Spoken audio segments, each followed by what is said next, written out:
The iron shackle bit into her wrist so deeply that dried blood crusted around the metal. And Olivia Preston had long since stopped crying about it because tears changed nothing in a place like Ogden, Utah, in the summer of 1878.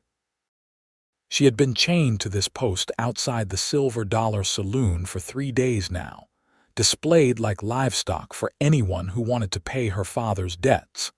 And the shame burned hotter than the relentless sun beating down on her bare shoulders.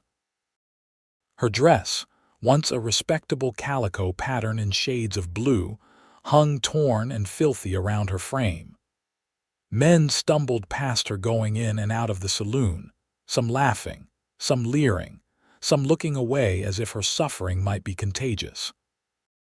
The wooden post had become her entire world, a prison measured in inches of chain length, and she had memorized every splinter, every grain of the weathered wood. Her father had owed money to Silas Cord, the man who owned half of Ogden and wanted to own the other half. When Thomas Preston died of consumption 2 months back, those debts had fallen to his only child. Olivia had tried to work them off honestly, taking in laundry and mending, but Cord wanted his money immediately. When she could not produce it, he had her dragged into the street and chained up as an example. The sheriff looked the other way because Cord paid him to look the other way. Everyone in town looked the other way because that was easier than standing up to a man with power. She was 22 years old, and she was going to die here. The sun moved across the sky like it always did, indifferent to human suffering. Olivia's lips were cracked and bleeding. Someone had thrown her a canteen of water yesterday, but it was long empty now. Her stomach had stopped growling with hunger, and now just ached with a hollow persistence. She leaned against the post, her legs barely able to support her weight anymore, and watched the street with eyes that no longer really saw. That was when she heard the horse. Not just any horse, but one being ridden with purpose, its hooves striking the packed earth in a steady rhythm that spoke of a long journey. Olivia lifted her head, squinting against the afternoon glare. The rider was tall in the saddle, his silhouette dark against the sun. He slowed his mount to a walk as he approached the saloon, and she could make out more details now. He wore a dusty brown duster that had seen better days, a wide-brimmed hat pulled low, and he moved with the easy grace of someone who had spent more of his life on horseback than on foot. The cowboy dismounted in one fluid motion, his boots hitting the ground with a soft thud. He tied his horse to the hitching post, not the one Olivia was chained to but the one beside it, and she noticed his hands as he worked the reins. They were strong hands, scarred and weathered, the hands of a working man. He reached for the canteen hanging from his saddle and turned toward the saloon entrance. Then he saw her. His steps faltered. He stood there for a long moment, the canteen in his hand, just looking at her. Olivia wanted to say something, anything, but her throat was too dry and her pride too wounded. She turned her face away, not wanting to see pity or disgust or whatever expression this stranger wore. She heard his footsteps approach. He moved slowly, carefully, the way someone might approach a wounded animal. Then he was kneeling beside her, and she could smell dust and leather and horse and something else, something clean beneath it all like pine soap. "Madam," he said, and his voice was low and rough like gravel but somehow gentle at the same time. "Madam, can you hear me?" Olivia forced herself to look at him. He had pushed his hat back and she could see his face now. He was young, maybe 26 or 27, with strong features that might have been carved from the same rock that made up the Wasatch Mountains rising in the distance. His eyes were gray, the color of storm clouds, and right now they were filled with something that looked like anger, though not at her. "Water," she managed to whisper. He uncapped his canteen immediately and brought it to her lips. His hand cupped the back of her head, supporting it as she drank. The water was warm, but it tasted like heaven. She gulped it desperately until he pulled it back. "Slow," he said. "You will make yourself sick."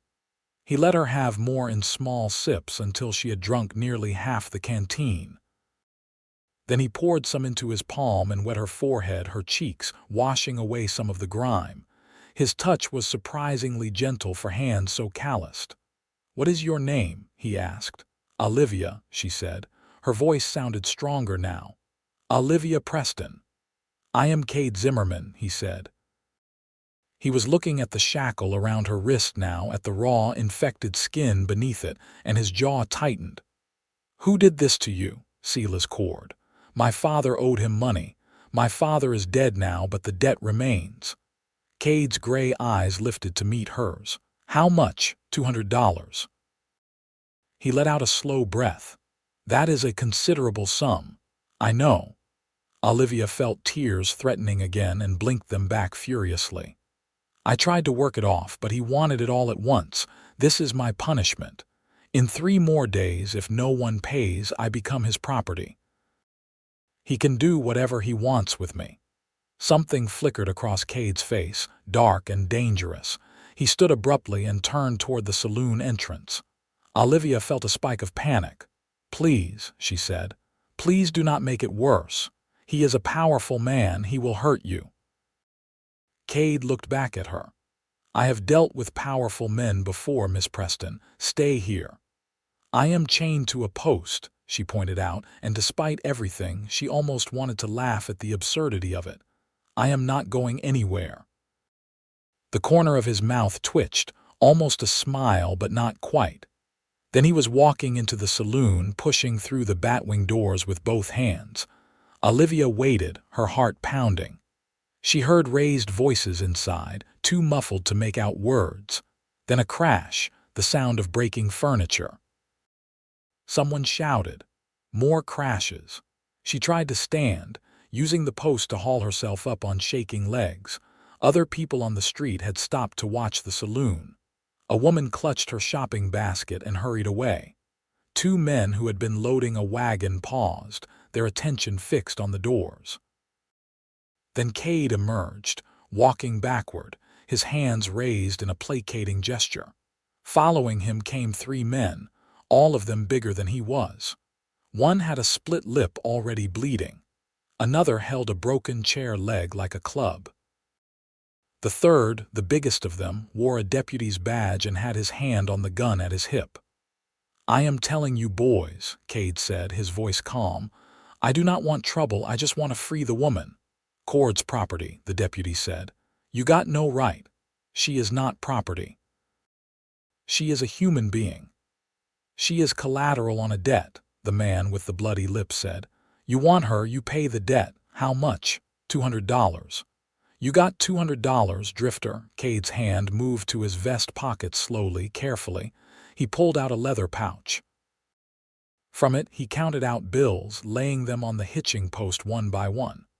Olivia watched in disbelief. It was more money than she had ever seen in one place. "There," Kade said when he finished. $200. Now give me the key to that lock." The deputy looked at the money, then at Kade, then at his 2 companions. Some silent communication passed between them. Then the deputy grinned, and it was not a friendly expression. "Do not see no money," he said. "You boys see any money?" "Not a cent," said the one with the chair leg. Kade's whole body tensed. "I just put $200 on that rail." "Must be seeing things," the deputy said. "Sun does that to a man, makes him see things that are not there. Maybe you should move along before you get hurt." The third man, the biggest one, was already reaching for the money. Kade's hand flashed down and grabbed his wrist. What happened next happened so fast that Olivia barely followed it. Kade twisted the big man's arm and used his momentum to throw him into the deputy. They both went down in a tangle of limbs. The man with the chair leg swung it at Kade's head. Kade ducked under it and drove his fist into the man's stomach, then brought his knee up as the man doubled over. The chair leg clattered to the ground, but more men were emerging from the saloon now. 5, 6, 7 of them. Too many. Kade backed up toward Olivia, his eyes never leaving the crowd. His hand went to his hip, to the gun holstered there. "Do not," Olivia said urgently. "Please, they will kill you." "They are going to try anyway," Kade said, but he did not draw the gun. Instead, he turned and grabbed the chain that held her to the post. The lock was old, solid iron. He pulled at it, testing its strength. The post itself was thick and deeply planted. The deputy was getting to his feet now, his gun out. "You are a dead man, Drifter." Kade looked around desperately. His eyes landed on his horse. He moved fast, reaching the animal in 3 long strides. From his saddle he pulled a rifle, but instead of aiming it at the men, he used the stock to hammer at the chain where it looped through the iron ring on the post. The metal clanged with each blow. Once, twice, 3 times. The chain held, but the ring began to bend. "Stop him," the deputy shouted. Men rushed forward. Kade kept hammering at the chain, his movements powerful and precise. The ring bent further. One more strike and it broke open with a tortured squeal of metal. The chain fell free, still attached to Olivia's wrist but no longer connecting her to the post. Kade dropped the rifle and scooped Olivia up in his arms. She weighed almost nothing, wasted by days without food. He swung her onto his horse, then mounted behind her in one smooth motion. His arms came around her to grab the reins, and she felt the solid warmth of his chest against her back. "Hold on," he said into her ear. Then he dug his heels into the horse's flanks and they were moving, surging forward. Gunshots cracked behind them. Olivia heard bullets whistle past. The horse galloped down the main street, scattering people and chickens and a dog that barked furiously. Kade guided the animal with expert precision, weaving between wagons and carts. More gunfire followed them, but it grew more distant with each second. They thundered out of town, heading east toward the mountains. The horse was fast and strong, eating up the ground in powerful strides. Kade did not slow until Ogden was far behind them and the road had given way to rougher terrain. Only then did he ease the animal to a canter, then a walk. The horse was breathing hard, its coat dark with sweat. Kade brought them to a stop near a creek that tumbled down from the higher elevations, its water clear and cold. He dismounted first, then reached up to help Olivia down. Her legs buckled when her feet touched the ground and he caught her, taking her weight easily. "Easy," he murmured. "I have got you." He helped her to the creek's edge and let her drink. She cupped the water in her free hand, the one not weighed down by the chain and shackle. It tasted of snow and stone and clean things. She drank until her stomach hurt, then splashed her face and neck. When she finally sat back, gasping, she found Kade watching her with that same concerned expression. "We need to get that shackle off," he said. "I know." She held up her wrist. The metal had worn through the skin in places, leaving angry red wounds that wept clear fluid. "Do you have tools?" "In my pack." He went to his horse and rummaged in the saddlebags. He returned with a small file and a bottle of whiskey. "This is going to hurt." "Everything hurts already," Olivia said. "A little more will not matter." He knelt beside her and took her wrist gently in his hands. The shackle was old but solid. He began to file at the lock mechanism, working patiently. Olivia watched his face as he concentrated. He had a small scar on his jaw, white against his tanned skin. His hair was dark brown, almost black, and fell over his forehead as he bent to his work. He had not shaved in a few days and stubble shadowed his jaw. "Why did you help me?" she asked quietly. He did not look up from his work. "Because it was the right thing to do." That is a lot of money for the right thing. Now he did glance at her, just briefly. "What good is money if you cannot use it to help someone who needs it? $200. That must have been everything you had." His jaw tightened. Almost. You do not even know me. I know enough. The file rasped against metal. I know you did not deserve to be chained like an animal. I know your father's debts were not your debts. I know Silas Cord is the kind of man who deserves a bullet more than he deserves money. He paused, then added more softly, and I know what it is like to be alone with no one willing to help. Something in his voice made Olivia study him more carefully.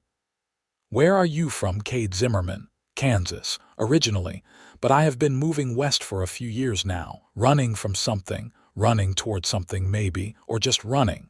He went back to filing. Does it matter? I suppose not. She watched the mountains rise before them, their peaks still touched with snow even in summer. Where are we going? I have a place, not far from here, a homestead in the valley north of here. Nothing fancy, but it has a roof and walls, and it is mine. You are taking me to your home, unless you have somewhere else to go. Olivia thought about that. She had no family left. Her mother had died when she was 12. Her father had drunk himself into an early grave. She had a few friends in Ogden, but none who had been willing to help her when Cord had her chained up. The little house where she had lived with her father belonged to the bank now. No, she said finally. I have nowhere else. Then you will stay with me. At least until you heal and figure out what you want to do. The lock suddenly gave way with a click. Kade pulled the shackle open and carefully removed it from Olivia's wrist. The skin beneath was raw and bleeding in places. He uncorked the whiskey bottle. This is definitely going to hurt, he said apologetically. She nodded and braced herself. He poured the liquor over the wound and she gasped, her teeth clenching against the burning pain, but she did not cry out. He tore a strip of cloth from his own shirt and wrapped it around her wrist, binding it carefully. There, he said when he finished. We will clean it properly when we get home. For now, this should keep it from getting worse. Thank you, Olivia said. The words felt inadequate for what he had done, but they were all she had. Kade stood and offered her his hand. She took it and let him help her to her feet. She was steadier now with water in her belly and freedom on her wrist. He led her back to the horse and helped her mount again. This time when he settled behind her, she leaned back against him without hesitation. She was so tired, and he felt solid and safe and real. They rode for another hour as the sun began its descent toward the western horizon. The terrain grew more rugged, the road becoming barely a trail. But Kade navigated it with confidence, clearly familiar with every turn and landmark. Finally, they crested a rise, and Olivia saw the valley spread out before them. It was beautiful in a stark, wild way. Grassland rolled between stands of cottonwood and aspen. The same creek they had stopped at earlier wound through it, silver in the fading light. And there, nestled against a hillside, was a cabin made of logs with a stone chimney. It was small but well built, with a barn beside it and a corral that held 2 horses who whinnied a greeting as they approached. Home, Kade said simply. He helped Olivia down and led her to the cabin door. Inside was one large room with a fireplace at one end, a simple kitchen area, a table and chairs, and a bed in the corner. Everything was neat and clean, almost Spartan in its simplicity. But there were small touches that spoke of someone who cared about the place. Wildflowers in a jar on the table. Books on a shelf by the bed. A quilt on the mattress that had been pieced together with skill and patience. Sit, Kade said, guiding her to a chair. I will make something to eat. I can help, Olivia protested. You can barely stand. Sit. His tone left no room for argument. Olivia sat and watched as he moved around the kitchen with practiced efficiency. He built up the fire in the stove, set water to boil, and began preparing a simple meal of beans and salt pork and biscuits. As he worked, Olivia felt herself relaxing for the first time in what felt like forever. The cabin was warm and safe. The smell of cooking food made her stomach rumble, and Kade moved through the space with a quiet confidence that was deeply reassuring. When the food was ready, he served her first and sat down across from her with his own plate. Olivia tried to eat slowly, but hunger overwhelmed her. She had to force herself to take small bites, knowing that eating too fast after days of starvation would make her sick. Kade ate his own meal in silence, watching her with those steady gray eyes. "Better?" he asked when she finally pushed her plate away. "Much better, thank you." He collected the dishes and took them to a basin of water. "You should rest. Take the bed. I will sleep in the barn tonight." "I cannot take your bed," Olivia protested. "This is your home, and you are my guest." "A guest who has been through hell. You need a proper night's sleep in a proper bed." "Where will you sleep?" "The barn has clean hay and I have slept in worse places." He dried his hands on a towel. "There is a screen in the corner if you want privacy to change. I have a spare shirt you can use as a nightdress. It will be too big, but it is clean." He was already moving to a trunk at the foot of the bed, pulling out a faded blue work shirt. He handed it to her and then stepped outside, closing the door behind him to give her privacy. Olivia stood slowly and moved behind the screen. She peeled off her filthy, torn dress and let it fall to the floor in a heap. She would burn it tomorrow if she could. The shirt Kade had given her smelled like soap and sunshine.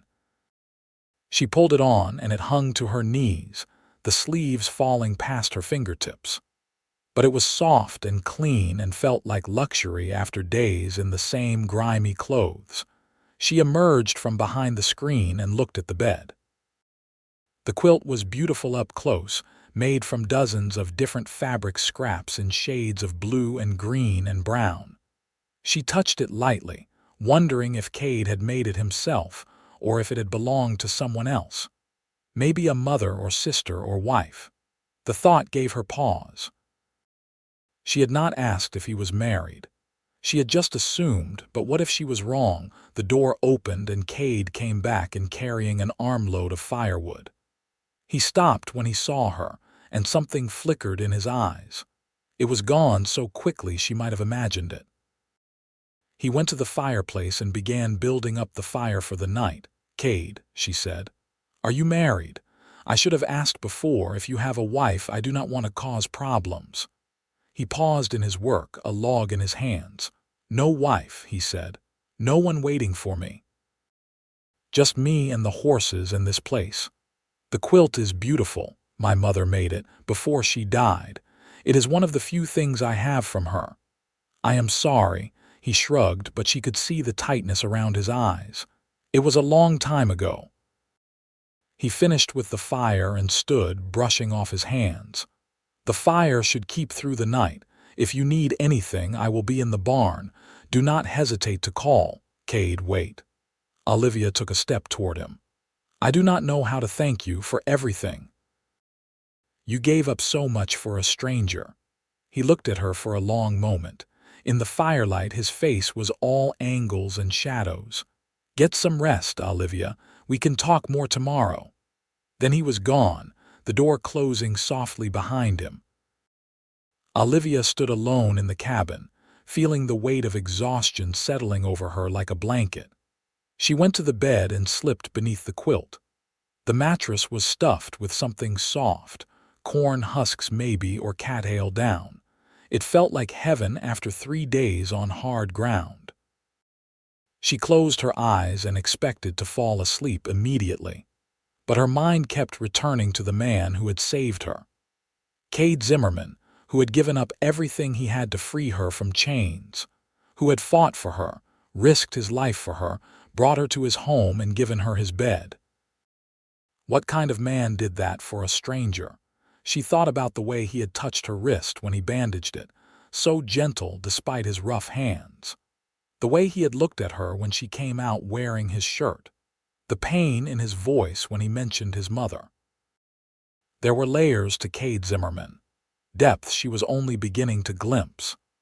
And despite everything she had been through, despite the exhaustion and pain and fear, she felt something stirring in her chest, something warm and tentative and new. She pulled the quilt up to her chin and breathed in the scent of the cabin. Wood smoke and pine and leather.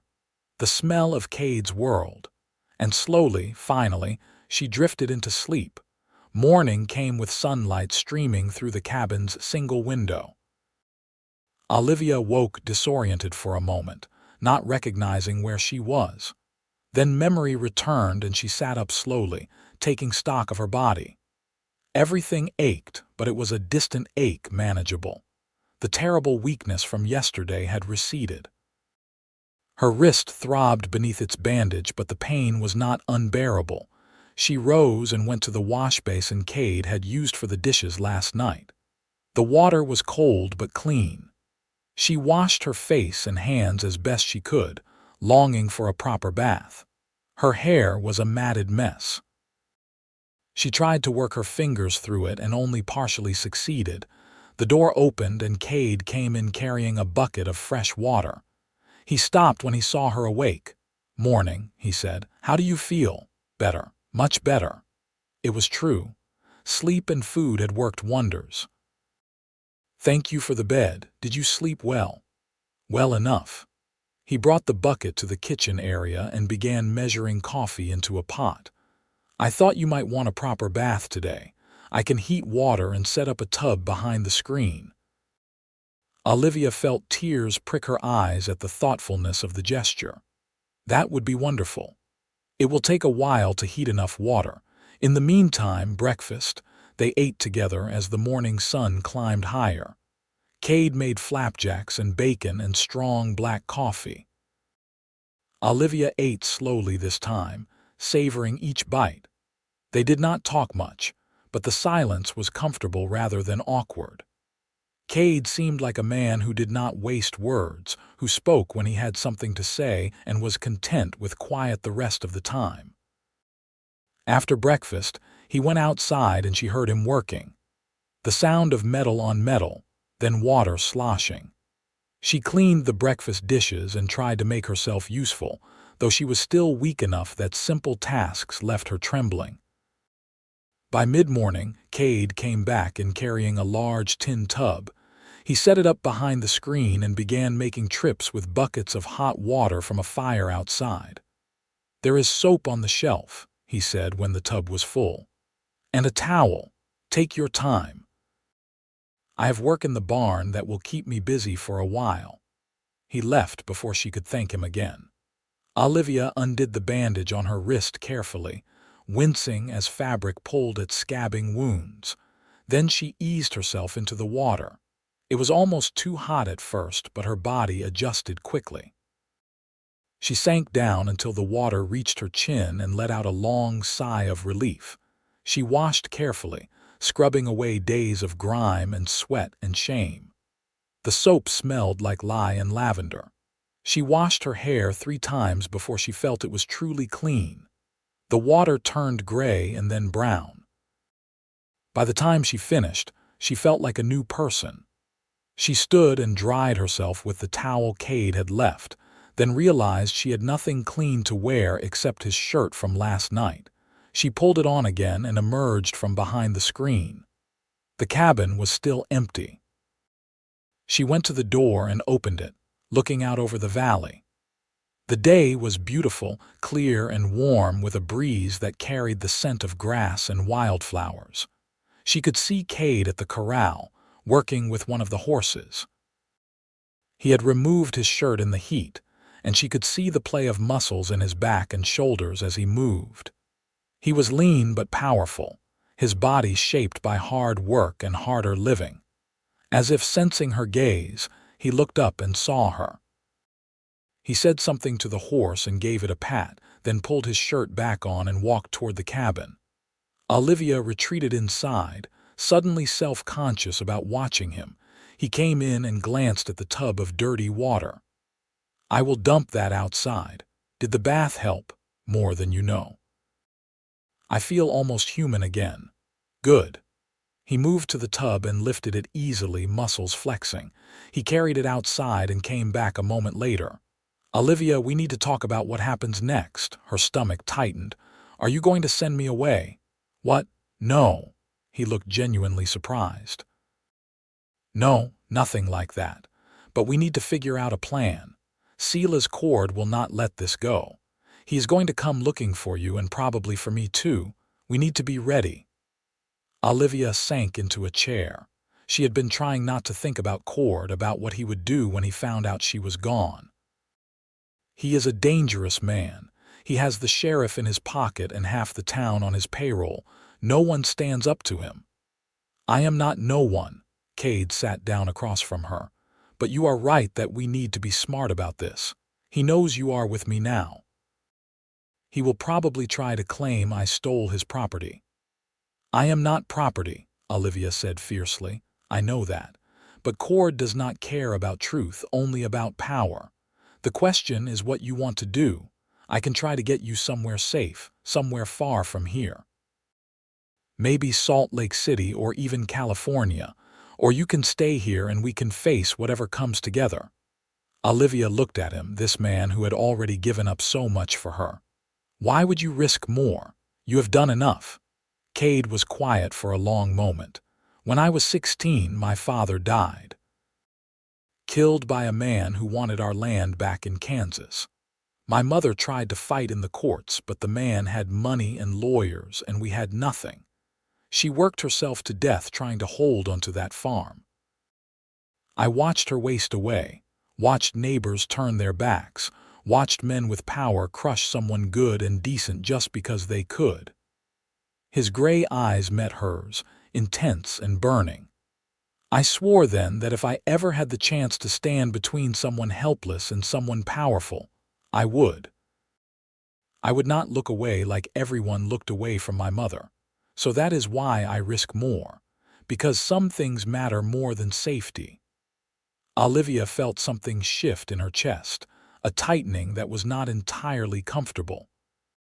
She had known Kade for less than a day, but she felt like she was seeing into the core of him, seeing the man he really was beneath the quiet exterior.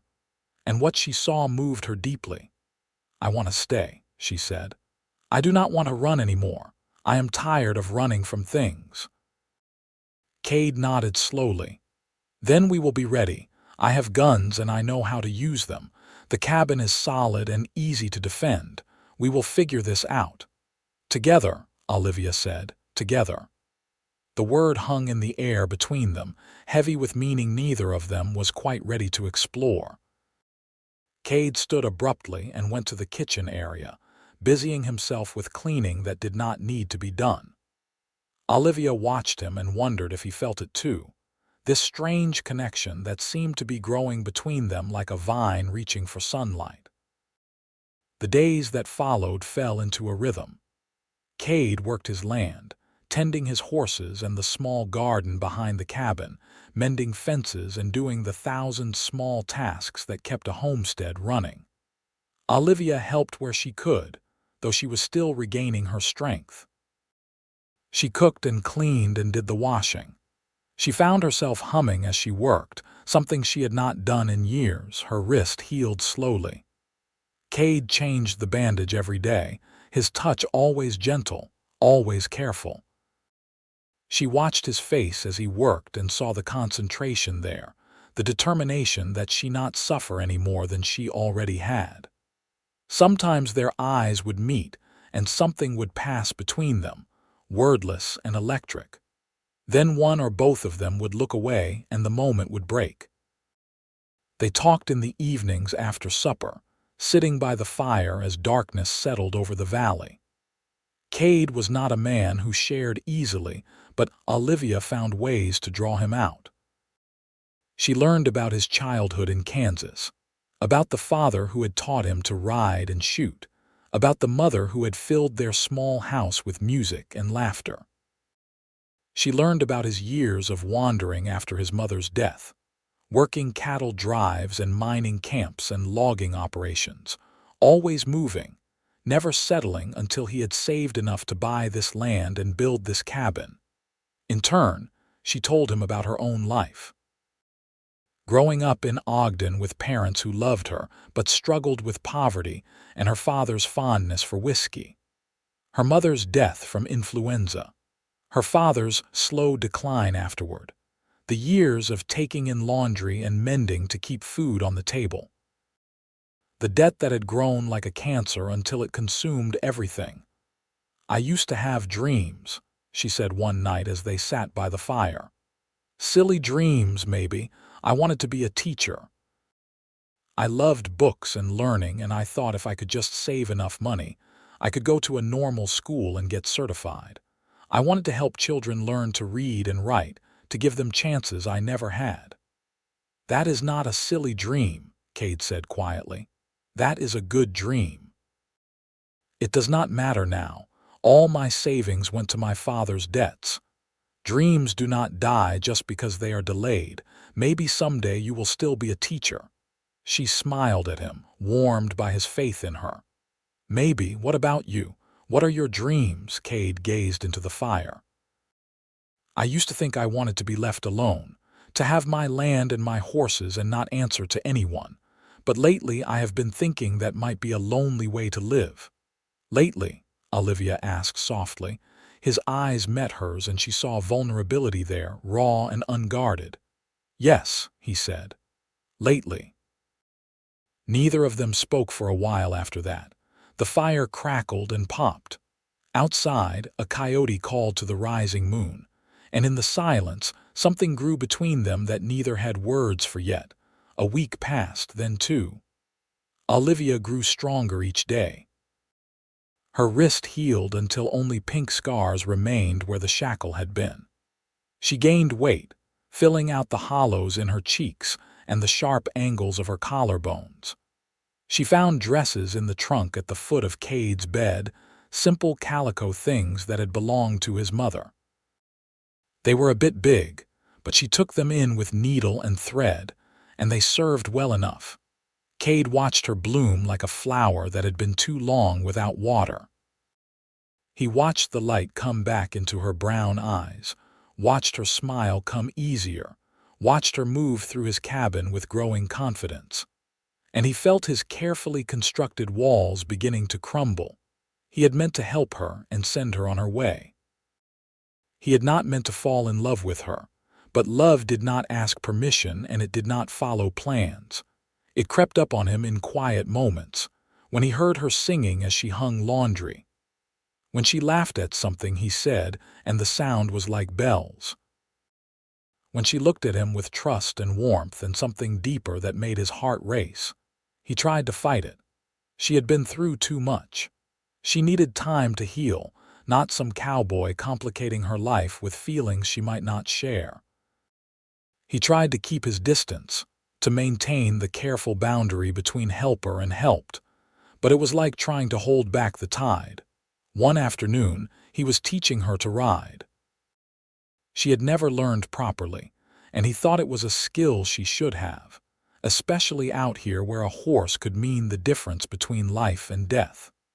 He led one of his gentler mares into the corral and helped Olivia mount.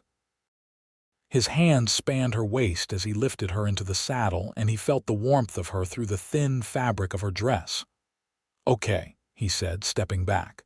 "Just sit easy. Let her feel your weight. Horses know when a rider is nervous." "I am nervous," Olivia admitted. But she was smiling, excited despite her fear. "You will be fine. I am right here." He showed her how to hold the reins, how to use her legs to guide the horse. She was a quick learner, intuitive in her movements. Within an hour she was walking the mare around the corral with growing confidence. Kade leaned against the fence and watched, something fierce and protective rising in his chest. "Look," Olivia called to him. "I am doing it." "You are," he agreed. "Natural horsewoman." She brought the mare over to where he stood and looked down at him, her face flushed with pleasure and exertion. "Thank you for teaching me." "My pleasure." Their eyes held. The moment stretched, then the mare shifted and Olivia lost her balance. She would have fallen, but Kade moved fast, his hands catching her, lowering her to the ground. She ended up in his arms, her hands pressed against his chest, their faces inches apart. "I have got you," he said, his voice rough. "I know," she whispered. She was looking at his mouth. He was looking at hers. The world narrowed to just the two of them, to the space between them that was barely there at all. Kade felt like he was standing on the edge of a cliff. One more step and everything would change. He took that step. He closed the distance between them and kissed her. Her lips were soft and warm and tasted like the honey she had drizzled on her biscuits that morning. She made a small sound, surprise or pleasure or both, and her arms came up to wind around his neck. He pulled her closer, deepening the kiss, and she responded with a hunger that matched his own. When they finally broke apart, both breathing hard, she looked up at him with eyes that were dark and wondering. "Kade," she said. "I am sorry," he said. "I should not have done that. You are vulnerable and I took advantage and I am sorry." "Stop," she said firmly.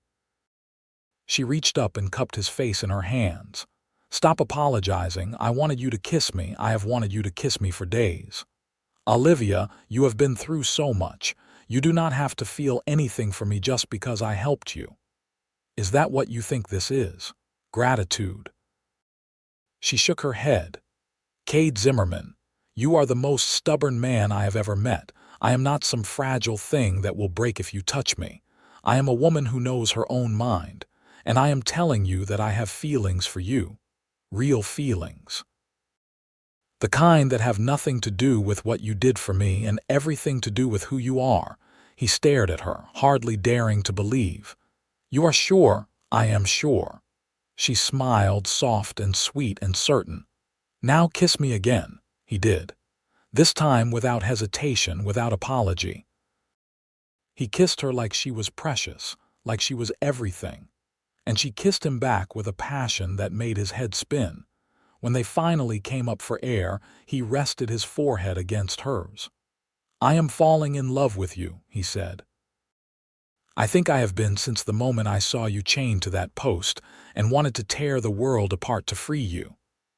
"I am falling in love with you too," she said. "My stubborn, noble, wonderful cowboy."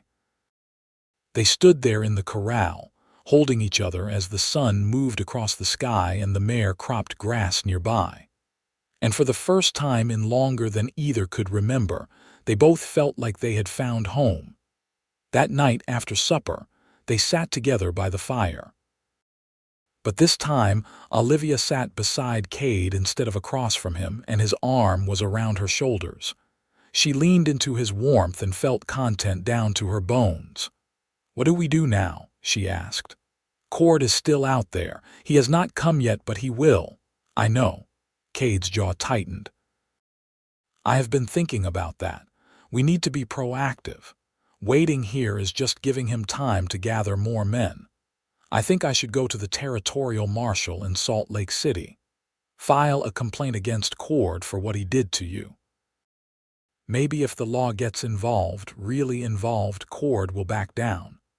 Or maybe he will just pay off the marshal like he paid off the sheriff," Olivia said.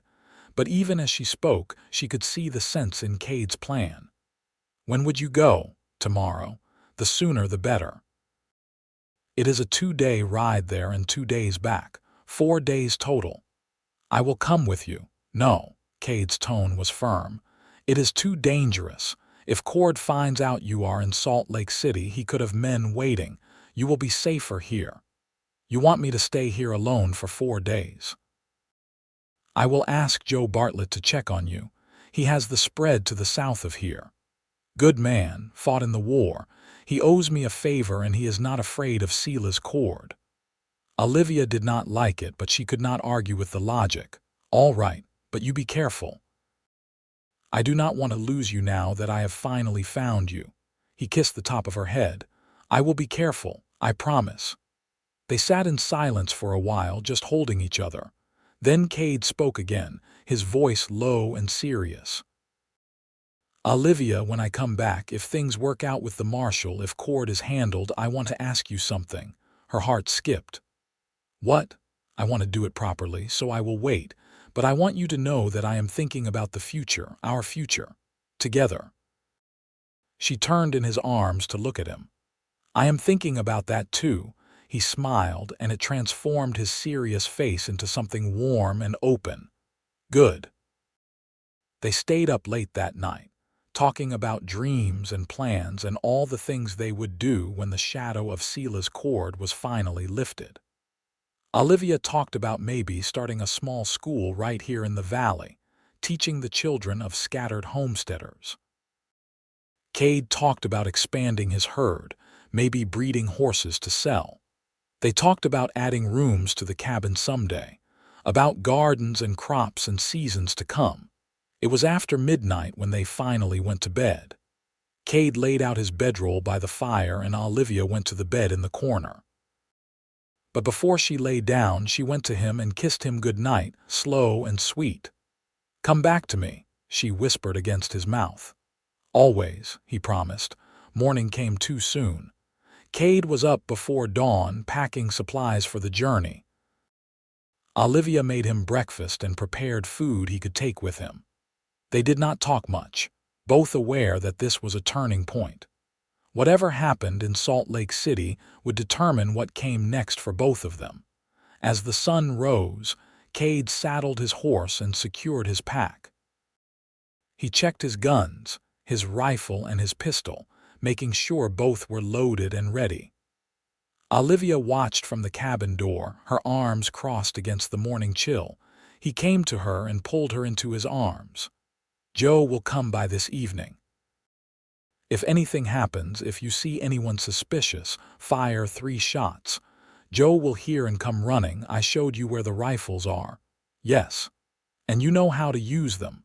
Yes, Kade, you taught me. She pulled back to look at him. Stop worrying about me and worry about yourself. Cord might have men watching the roads. I will be careful. He kissed her, deep and lingering. I love you, Olivia Preston. I love you too, Kade Zimmerman. Now go before I lose my courage and beg you to stay. He mounted his horse and looked down at her, memorizing her face in the morning light. Then he touched his hat and turned the animal south towards Salt Lake City. Olivia watched until he disappeared over a rise, then went back inside the cabin that suddenly felt far too empty. The day passed slowly. Olivia kept herself busy with chores, but her mind was always on Kade. She wondered how far he had gotten, whether he had encountered any trouble, whether he was thinking of her the way she was thinking of him. Evening came, and with it Joe Bartlett, riding up on a sturdy bay. He was an older man, maybe 50, with iron gray hair and a weathered face, but his eyes were sharp and kind, and he greeted Olivia with respect. Miss Preston, he said, dismounting. Kade asked me to check on you while he is away. Everything all right here? Yes, thank you. Would you like some coffee? That would be most welcome. They sat on the porch of the cabin, watching the sun set over the valley. Joe talked about his ranch and his wife and his 2 grown sons who were working a mining claim up north. He talked about Kade, how the young man had helped him mend fences last spring and refused payment, how Kade had doctored one of his mares through a difficult birth. Joe clearly respected Kade, and that warmed Olivia's heart. He is a good man, Joe said, echoing her thoughts. Quiet, keeps to himself, but solid. The kind of man you want at your back when trouble comes. Trouble might be coming, Olivia said. She told Joe about Sela's cord, about what had happened in Ogden, about Kade's trip to the marshal. Joe's expression grew hard. I know of cord. Man like that is poison, but Kade did the right thing freeing you, and he is doing the right thing now going to the marshal. Sometimes you have to stand up, even when it is dangerous. That is what Kade said, because it is true. Joe finished his coffee and stood. I will ride by again tomorrow evening. You have any trouble, you fire those shots like Kade said. My spread is only about 3 miles south of here. I can be here fast. Thank you, Joe. He touched his hat and rode off into the gathering darkness. Olivia went inside and barred the door, then checked the rifles as Kade had shown her. She felt exposed and vulnerable without him there, but she was also determined not to be helpless. She had been chained and powerless in Ogden. Never again. She slept fitfully that night, waking at every sound. But morning came without incident, and she went about her day with renewed determination. She would be strong for Kade. She would hold down the home they were building together, and she would be ready for whatever came.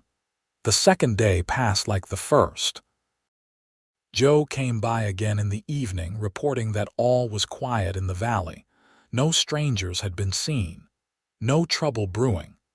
Olivia began to relax slightly. Maybe Cord had decided she was not worth the effort. Maybe he had moved on to easier prey. The third day was harder. Kade should be in Salt Lake City by now, meeting with the marshal. Olivia prayed that it went well, that the law would finally stand up to a man like Silas Cord. She imagined Kade riding back to her, imagined his face when he told her it was over, that they were free. She imagined the future spreading out before them like the valley, full of possibility. Joe came again that evening. This time he seemed more tense. "Saw some riders on the road today," he said. "Did not recognize them. Could be nothing, but could be something. I want you to be extra careful tonight. Keep those rifles close." Fear coiled in Olivia's stomach. "How many riders?" "4 that I saw. Could be more." "Do you think it is Cord's men?" "Cannot say for sure, but I do not believe in taking chances. I am going to sleep in my barn tonight with my rifle. You see anything, hear anything, you fire those shots. I will come running." After Joe left, Olivia checked all the shutters on the cabin windows, making sure they were latched tight. She loaded both rifles and set them within easy reach. Then she sat by the fire and tried to stay calm. Maybe the riders were just passing through. Maybe they had nothing to do with her or Kade. Maybe she was worrying for nothing. But deep in her gut, she knew better. Night fell, and with it came a thick darkness, no moon to light the land. Olivia kept the fire burning bright, wanting light more than she worried about being seen. She dozed in the chair, jolting awake at every creak of the cabin settling, every sigh of wind through the eaves. Then she heard the horses, multiple horses, moving slowly. The jingle of tack and the soft thud of hooves on grass. Olivia was on her feet instantly, rifle in hand. She moved to the window and peered through a crack in the shutters. At first she saw nothing. Then shadows moved in the darkness. Riders, 4 of them like Joe had said, circling the cabin. One of them called out, "Olivia Preston, we know you are in there. Mr. Cord wants you back. Come out peaceful and no one gets hurt." Olivia's hands tightened on the rifle. She said nothing. "Last chance," the voice called. "Come out or we come in." She moved to the fireplace and snatched up the pistol Kade had left there.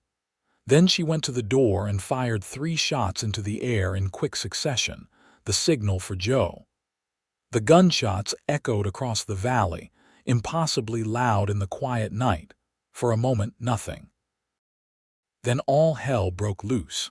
The riders opened fire on the cabin. Bullets punched through the shutters, splintering wood. Olivia dropped to the floor and crawled away from the windows. She heard men dismounting, heard them approaching the door.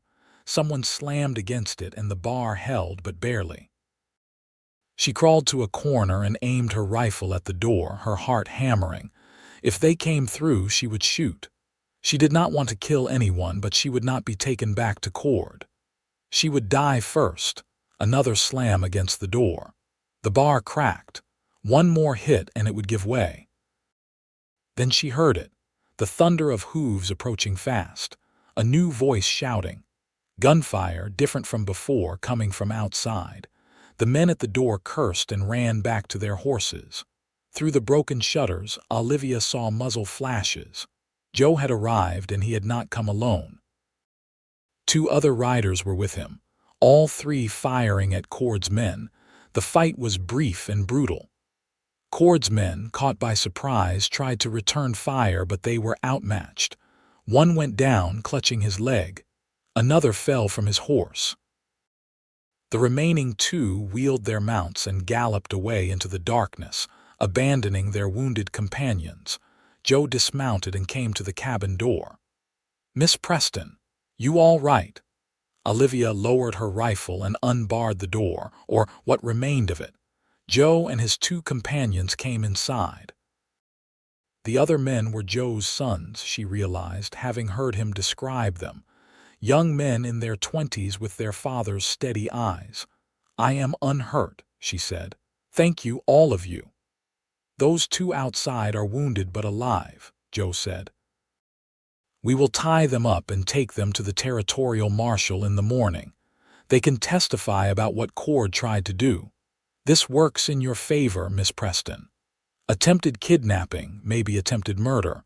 The marshal will have to act." Olivia sank into a chair, suddenly shaking now that the danger had passed. "Kade," she whispered. "I need to get word to Kade." "My youngest Sam will ride out at first light and intercept him," Joe said. "Let him know what happened. For tonight, Ben and I will stay here and stand watch. You try to get some rest." But rest was impossible. Olivia sat by the fire while Joe and his son Ben kept watch outside. Every sound made her jump. Every shadow seemed threatening. She wanted Kade. She needed him. And he was still a day's ride away, unaware of what had happened. Dawn came slowly, painting the sky in shades of pink and gold. Sam Bartlett rode out heading south, hoping to intercept Kade on his way back. Joe brought the two wounded men around to the front of the cabin. They sat on the ground, hands bound, looking sullen and in pain. One had a bullet in his thigh. The other had taken a round through his shoulder. "You are going to hang for this," one of them spat at Olivia. "Cord will see to it." "Cord is going to prison," Joe said calmly. "And you boys are going right along with him. Now shut your mouth before I gag you." Mid-morning brought the sound of a horse approaching fast. Olivia's heart leaped, hoping it was Kade. But it was Sam, returning. And behind him, riding hard, was Kade on his horse. Olivia ran out of the cabin and Kade dismounted before his horse had even fully stopped. He swept her into his arms and held her so tightly she could barely breathe. "I am all right," she gasped. "Kade, I am all right." He pulled back just enough to look at her, his hands framing her face, his eyes wild with fear and relief. "When Sam told me what happened, I nearly died." "If anything had happened to you." "It did not. Joe and his son saved me." She pressed her palms against his chest, feeling his heart racing. "Did you see the marshal? What did he say?" Kade glanced at the two bound men, then at Joe. "Let me guess. Cord's men." "They tried to take her," Joe confirmed. "We stopped them. I figured we would bring them in as evidence." Kade's expression went dark and dangerous. He walked over to the two wounded men and crouched down in front of them. "Who else is coming?" he asked quietly. "Go to hell," one of them said. Kade's hand shot out and grabbed the man's wounded shoulder. The man screamed. "Who else is coming?" Kade asked again, his voice still quiet but edged with violence. "No one," the man gasped. "It was just us four. Cord sent us to bring her back, that is all." Kade released him and stood. He turned to Joe.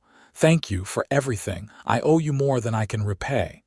You would have done the same for me. We are neighbors, Kade. That means something." Joe nodded toward the prisoners. "What do you want to do with these two? We are taking them to Salt Lake City, all of us." "I already spoke with the territorial marshal yesterday. He is issuing a warrant for Cord's arrest. With these men as witnesses and Olivia's testimony, Cord is finished." Hope flared in Olivia's chest. "Really? The marshal believed you?" "He did. Cord has been causing trouble for years, but no one would testify against him. You are going to change that." Kade came back to her and took her hands. "This ends now. I promise you." They made preparations to travel to Salt Lake City. Joe and his sons would escort the prisoners. Kade would bring Olivia. It would be safer to keep moving than to wait here for more of Cord's men. They packed quickly, taking only necessities. Kade helped Olivia onto his horse and climbed up behind her. With Joe's group riding alongside, they set out south. The journey to Salt Lake City took 2 days. They rode hard, stopping only to rest the horses and grab brief amounts of sleep. The 2 prisoners, despite their wounds, were forced to keep up. No one had much sympathy for men who would kidnap a woman in the night. Salt Lake City was bigger than Ogden, more established, with wide streets and solid buildings. The territorial marshal's office was a stone structure near the center of town. Kade and Joe brought their group straight there. Marshal William Hayes was a tall man with a thick mustache and eyes that missed nothing. He listened as Olivia told her story, from her father's death to being chained outside the saloon, to Kade's rescue to the attack on the cabin. He questioned the 2 prisoners separately and their stories matched, implicating Silas Cord in multiple crimes. "This is enough," Hayes said when he finished. "I am riding to Ogden with a dozen deputies. We will arrest Cord and anyone who stands with him. Miss Preston, I will need you to testify at the trial." "I will," Olivia said. "I will tell everyone what he did." "Good." Hayes stood and offered his hand to Kade. "You did the right thing bringing this to me. Men like Cord think they are above the law. Time to show them they are wrong." 2 days later, word reached Salt Lake City. Silas Cord had been arrested without incident. Faced with the testimony of his own men and the presence of a dozen armed deputies, he had surrendered. The sheriff of Ogden had also been arrested for corruption. Several of Cord's other associates had fled town. The reign of Silas Cord was over. Olivia cried when she heard the news, great heaving sobs of relief and release. Kade held her and let her cry, understanding that she was letting go of months of fear and pain. When the tears finally stopped, she looked up at him with red eyes and a tremulous smile. "It is over," she whispered. "It is over," he agreed. "You are free." They stayed in Salt Lake City for another week while the legal proceedings got underway. Olivia gave her testimony before a judge, and it was entered into the official record. The trial would not happen for months, but the judge assured her that Cord would remain in jail until then. She would have to return to testify when the time came, but for now, her part was done. On their last night in the city, Kade took Olivia to a small restaurant. It was the first real meal in a proper establishment that either of them had enjoyed in a long time. They ate steak and potatoes and fresh bread, and drank wine that made Olivia's head pleasantly fuzzy. Afterward, they walked along the street as the sun set, painting everything in shades of gold and orange. Kade stopped in front of a small shop. In the window was a display of jewelry, simple pieces but well made. He looked at it for a long moment, then at Olivia. "Wait here," he said. He went inside and emerged a few minutes later with a small wrapped package.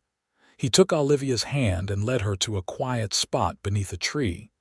Then he knelt down on one knee. Olivia's breath caught. "Olivia Preston," Kade said, looking up at her with those storm-gray eyes. "I told you I wanted to ask you something. I want to ask you now." He unwrapped the package and revealed a simple silver ring with a small blue stone. "You changed my life from the moment I saw you. You made me believe in something more than just survival. You made me want to build a future, not just endure the present. I love you more than I have words to say. Will you marry me?" Tears spilled down Olivia's cheeks, but this time they were tears of joy. "Yes," she said. "Yes, Kade Zimmerman, I will marry you." He stood and slipped the ring onto her finger.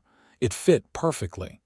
Then he kissed her there beneath the tree as the last light of day faded into night, and Olivia felt like her heart might burst from happiness. They were married 3 days later in a small church in Salt Lake City. Joe Bartlett and his sons came to witness, along with Marshall Hayes and his wife.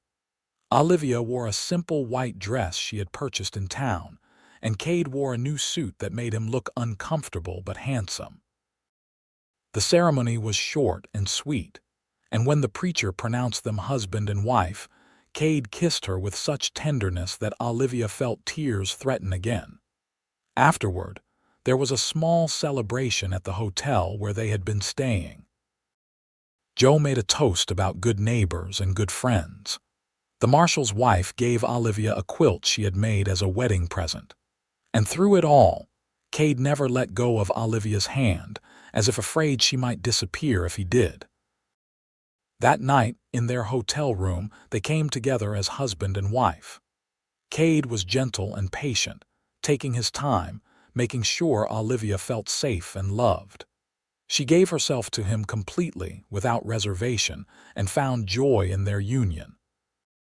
Afterward, they lay tangled together in the sheets, talking softly in the darkness about everything and nothing. "I never thought I would have this," Olivia whispered against his chest. "A husband, a home, happiness.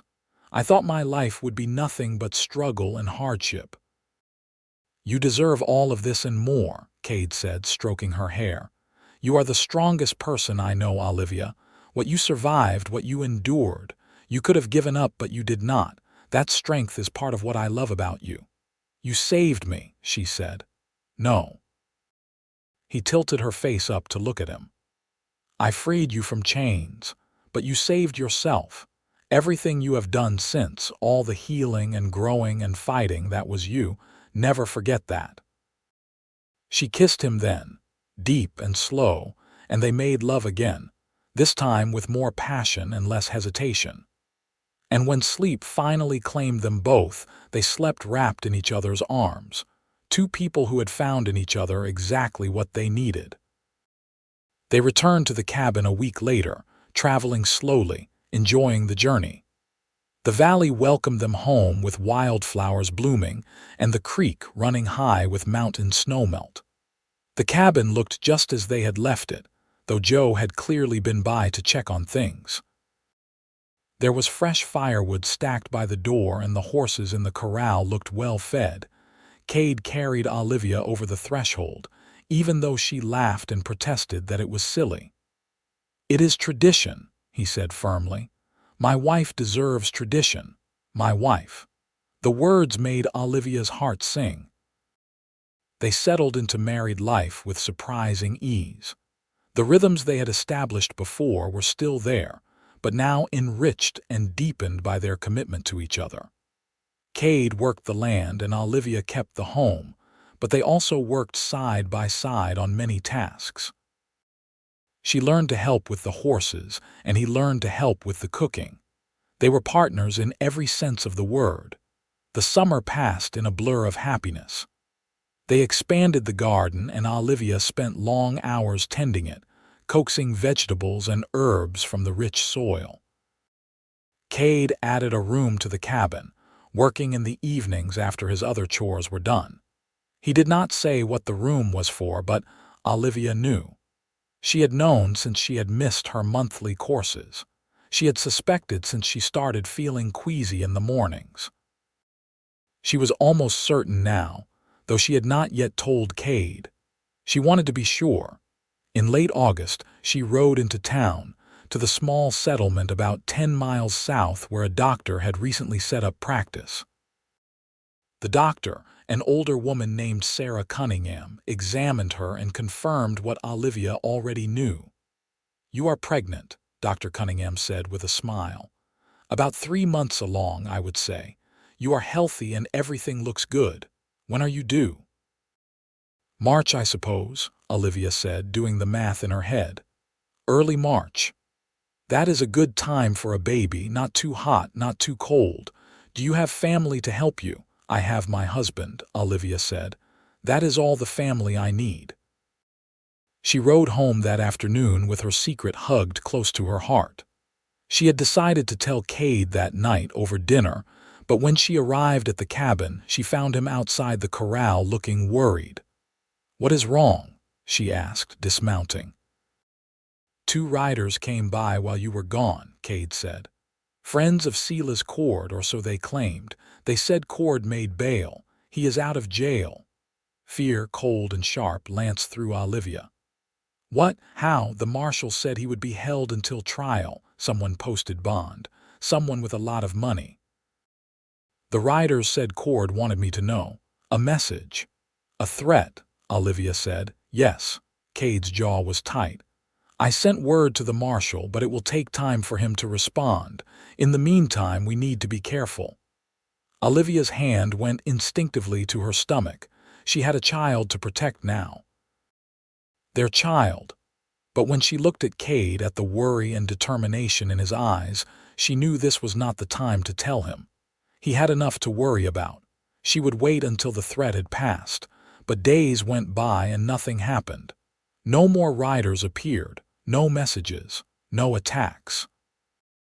Kade remained vigilant, never going anywhere without his gun, always watching the horizon.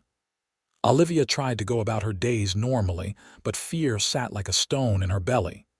Then, 2 weeks after the riders had come, Marshal Hayes arrived with a group of deputies. They rode up to the cabin at midday and Kade met them outside, his hand on his gun. "Easy, Zimmerman," Hayes said, dismounting. "We are here with good news. Sila's Cord is dead." Olivia, who had come to the cabin door, gasped. "What happened?" "Someone shot him 3 days ago. Right outside the jail in Ogden. A single bullet, clean through the heart. The shooter got away. We have no witnesses, no suspects." Hayes looked at Kade. "I do not suppose you know anything about that." "I have been here," Kade said evenly. "Working my land. My wife can vouch for me."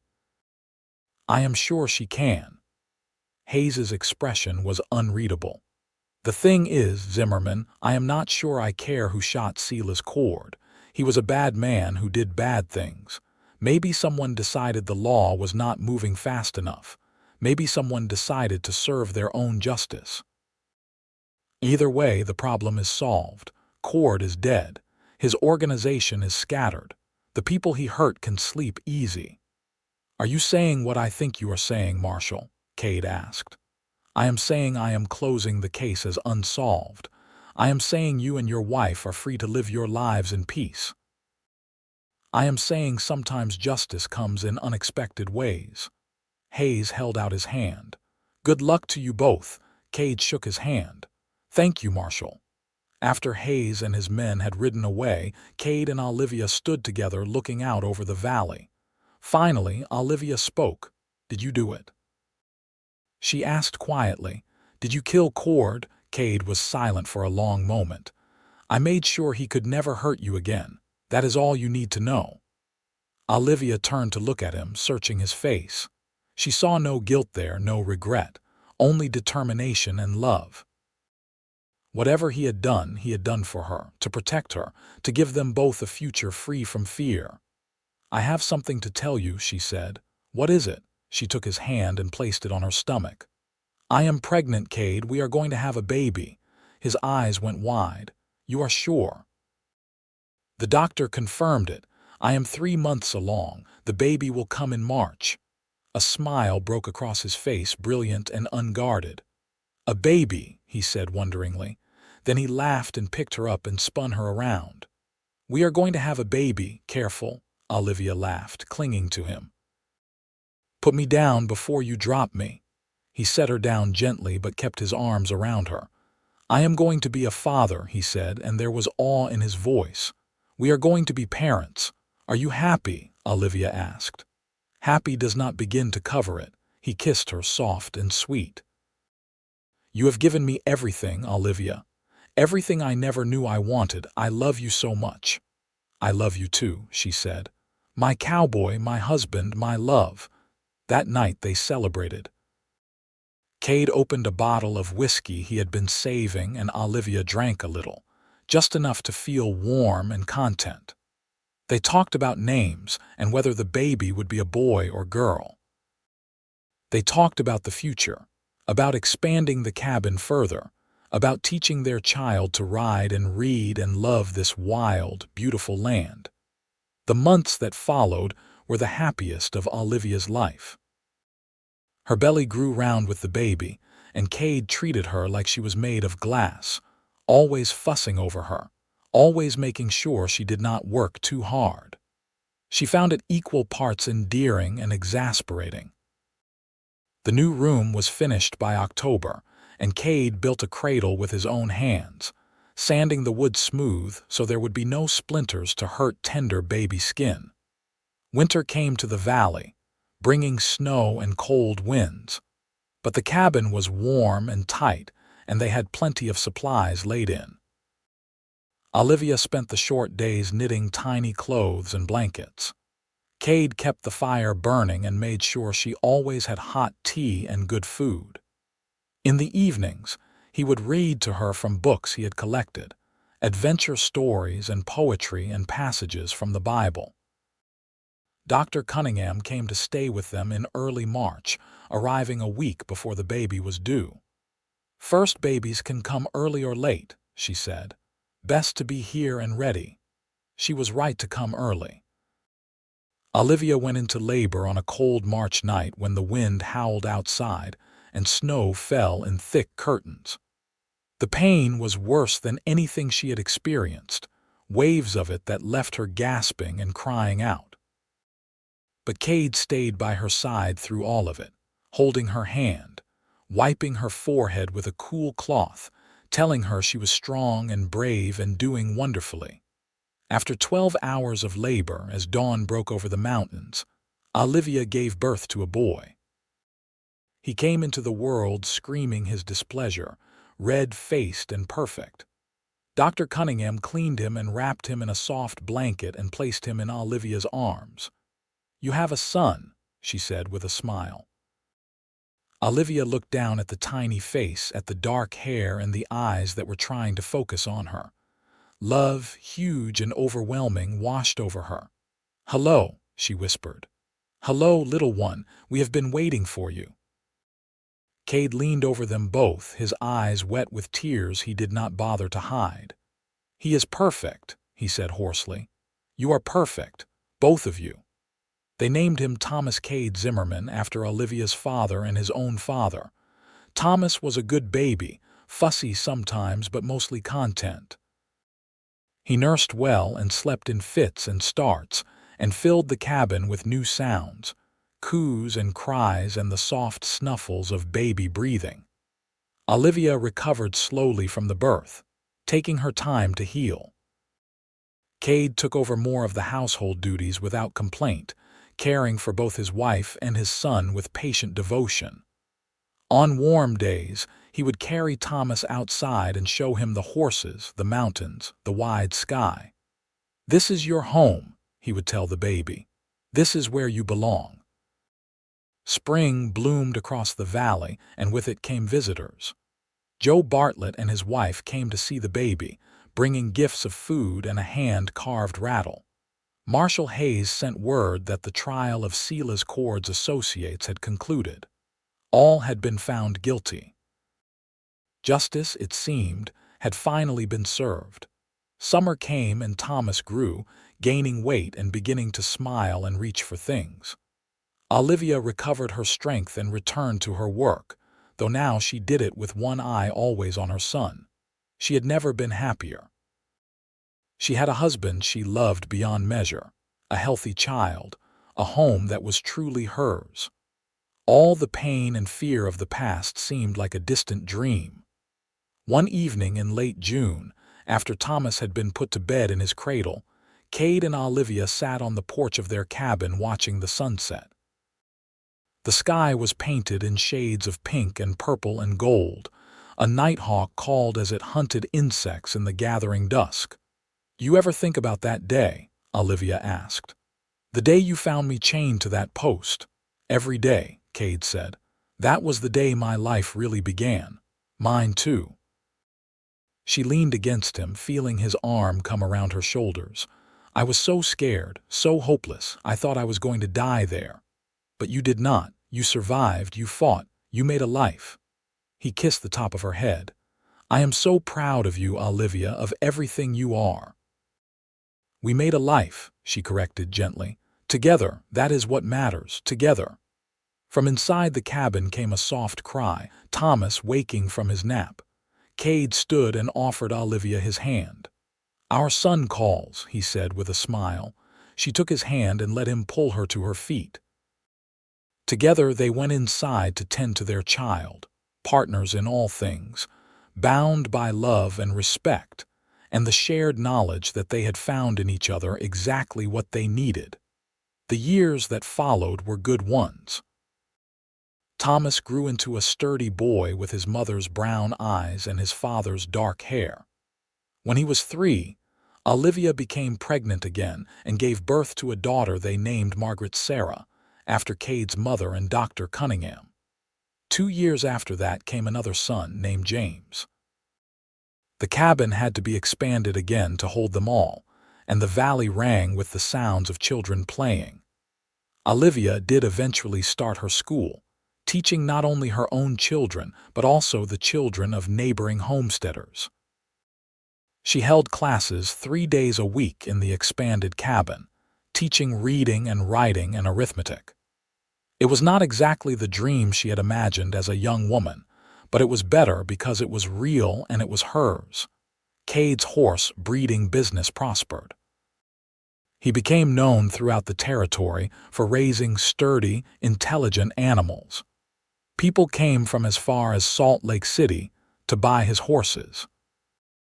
The money was good, and they used it to improve their land, adding more outbuildings, fencing more pasture, even installing a pump in the kitchen so Olivia did not have to carry water from the creek. Joe Bartlett remained a close friend and neighbor. His sons married and started their own families. The valley, once so empty and wild, began to fill with good people building good lives. There were gatherings for barn raisings and harvest festivals. There were hard times too, droughts and harsh winters and the occasional conflict with rustlers or predators. But the community weathered them together. Olivia never forgot where she had come from. She never forgot the feeling of chains biting into her wrist, of being helpless and alone. And she made sure that no one in their valley suffered the way she had suffered. If someone needed help, the Zimmermans were there. If someone was hungry, there was food from their table. If someone needed shelter, there was room in their barn. They gave because they had been given to. They helped because they had been helped. As the children grew, Olivia told them the story of how their parents met. Not the harsh details, not the pain and fear, but the important parts. How their father had been brave enough to stand up to powerful men. How he had risked everything to free someone in need. How love could grow even in the hardest soil if it was tended with care. Thomas, serious and thoughtful like his father, absorbed the lessons and grew into a young man of honor and integrity. Margaret, bright and curious, became a teacher herself, working alongside her mother. James, the youngest, loved the horses and learned the business from Kade, showing a natural talent for training and breeding. The years turned into decades. Kade's dark hair went gray at the temples and then white. Lines appeared around Olivia's eyes, etched there by years of laughter and sun. But their love never dimmed. If anything, it grew stronger, tempered by time and hardship into something unbreakable. On their 25th wedding anniversary, their children threw them a party. Half the valley came to celebrate. There was food and music and dancing. Kade, who had never been much for social gatherings, surprised everyone by taking Olivia's hand and leading her in a waltz as the sun set over the mountains. "I would do it all again," he said as they danced. "Every moment, every choice, everything that led me to you, even the hard parts." Olivia asked, "Especially the hard parts. They made us who we are. They made us appreciate what we have." She rested her head against his chest, listening to the steady beat of his heart. "I love you, Kade Zimmerman. I have loved you since the moment you knelt beside me with that canteen of water. I will love you until the day I die. And I love you, Olivia Zimmerman. You changed my life. You gave me a reason to live instead of just survive. You gave me everything. They danced as the stars came out, as their children and grandchildren watched with smiles as the music played on. And in that moment, surrounded by love and family and the land they had built together, they were as happy as two people could be. Years later, when they were both old and their children were grown with children of their own, Kade and Olivia would sit on the porch of their cabin in the cool evenings. They did not talk as much anymore. They did not need to. They had said everything that needed saying over the decades. Now they just sat together, holding hands, watching the valley they loved. One evening, Olivia said, "Do you remember the first thing you said to me?" Kade thought for a moment. "I said, 'Madam, can you hear me?' No, after that, when I asked for water, you said slow. You were worried I would make myself sick."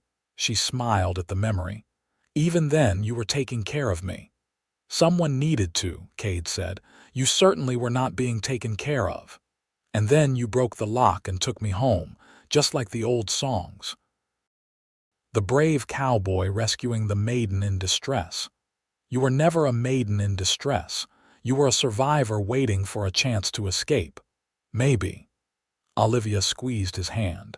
"But you gave me that chance. You gave me everything that came after, this life, our children. All of it starts with you breaking that lock." "It starts with love," Kade said. "That is where everything good starts." They sat in comfortable silence as the sun dipped below the mountains. Lights began to appear in the cabins scattered across the valley, families settling in for the evening.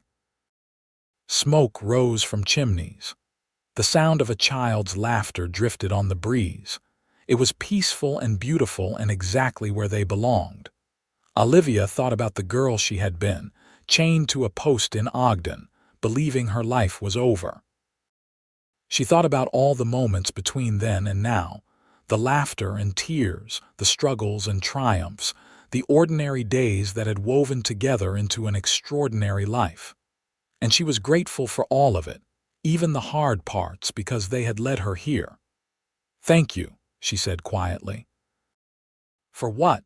Kade asked. "For seeing me when everyone else looked away. For believing I was worth saving. For loving me every day since." Kade lifted her hand to his lips and kissed it gently. "You were always worth saving, Olivia. You were always worth everything." The stars came out one by one, filling the sky with light. The valley grew quiet as night settled in. And Kade and Olivia sat together as they had for decades, two people who had found each other in the darkness and built a life in the light. They had faced hardship and danger and pain, but they had faced it together. And in the end, love had been enough. It had always been enough. When they finally went inside for the night, Kade helped Olivia to their bed, the same bed where they had slept for over 4 decades. They lay down together and Kade wrapped his arms around his wife, holding her close. Tomorrow would bring new challenges, new joys, new moments to treasure. But tonight, they simply held each other and were grateful for the life they had built. Outside, the valley slept beneath a blanket of stars. The horses dozed in the barn. The creek whispered its endless song. And in the cabin where love had taken root and flourished, Kade and Olivia Zimmerman dreamed of tomorrow, together as they had always been, forever as they would always remain.